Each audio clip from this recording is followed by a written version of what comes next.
जैसे दिनों का वहम क्यों करते हैं महाराज जी? सारे दिन भगवान के हैं तो जैसे मंगलवार को नहीं नहीं करना। नहीं नहीं, इसमें शास्त्र मर्यादा है। इसमें जो शास्त्र मर्यादा है उसका हमें पालन करना चाहिए। जैसे संध्या के समय मैथुन नहीं करना, भोजन नहीं करना, शयन नहीं करना, उस समय जप करना, भगवान का ध्यान करना। तो शास्त्र जो आज्ञा करता है, हम अगर उसका पालन करेंगे तो हमारी उन्नति होगी। अब जैसे गुरुवार के दिन किसी भी स्थिति में बाल नहीं कटाना, द्वादशी के दिन किसी भी स्थिति में तुलसी जी को नहीं छूना। तो जो शास्त्र मर्यादा बनाई गई, अब उसमें हम क्यों नहीं कह सकते? क्योंकि ये ब्रह्म ऋषियों के द्वारा बनाई हुई मर्यादा है। बुधवार को और शुक्रवार को आप बाल कटवा सकते हैं, लेकिन अन्य दिनों में कटवाने से आपके पुण्य क्षय होंगे।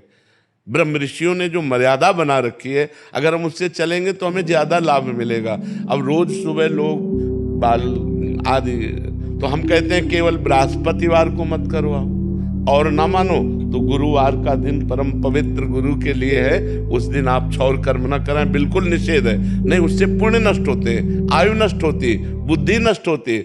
अब अगर आप नहीं मानोगे तो वैसे ही आपके आचरण होते चले जाएंगे, गिरते चले जाओगे।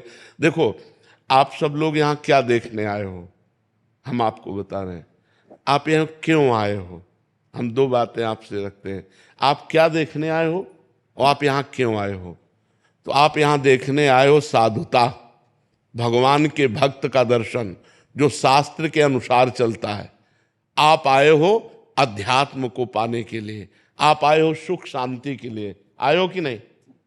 अगर हम धर्म से ना चलते हो तो आप हमारे दर्शन करने आओगे क्या? हम भी तो एक मनुष्य हैं, हम भी तो आप जैसे ही हैं। अगर हमारे अंदर अध्यात्म ना हो तो आप क्या सुनने आए हो?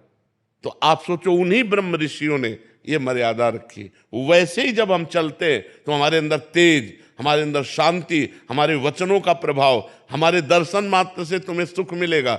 तो क्या वो आप नहीं बन सकते?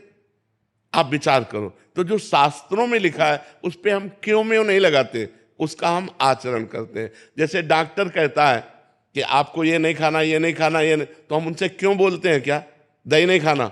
अरे भाई, दही तो बहुत अच्छी चीज है, क्यों नहीं खाना? क्योंकि तुम्हारा रोग बढ़ जाएगा।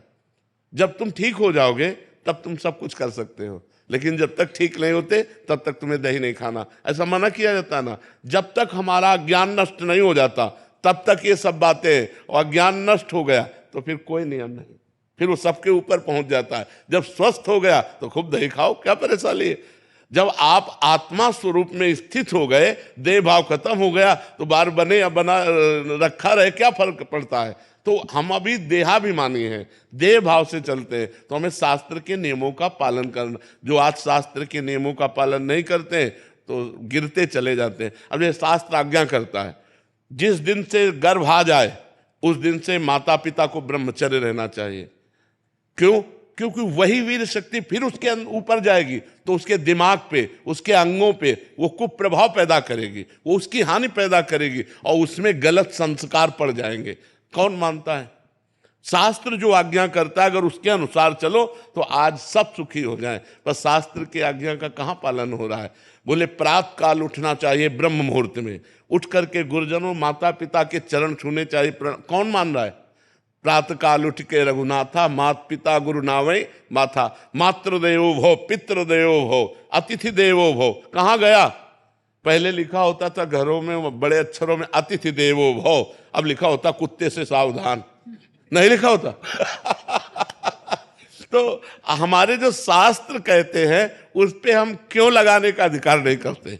हम उनका पालन करते हैं। क्यों लगाने का मतलब संशय करना, और पालन करने का मतलब श्रद्धा करना। और श्रद्धावान लभते ज्ञानम, श्रद्धावान ही ज्ञान को प्राप्त होता है, श्रद्धावान ही आनंद को प्राप्त होता है, श्रद्धावान ही परम शांति को प्राप्त होता है। इसलिए हमें लगता है शास्त्रों की आज्ञा का पालन किया जाए, ना कि उसमें क्यों रखा जाए।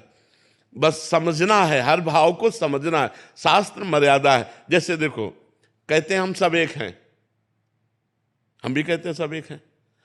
अब एक पिता के दो पुत्र हैं, एक बड़ा एक छोटा है। अब छोटा वाला बड़े के पैर छूता है, छूता है ना।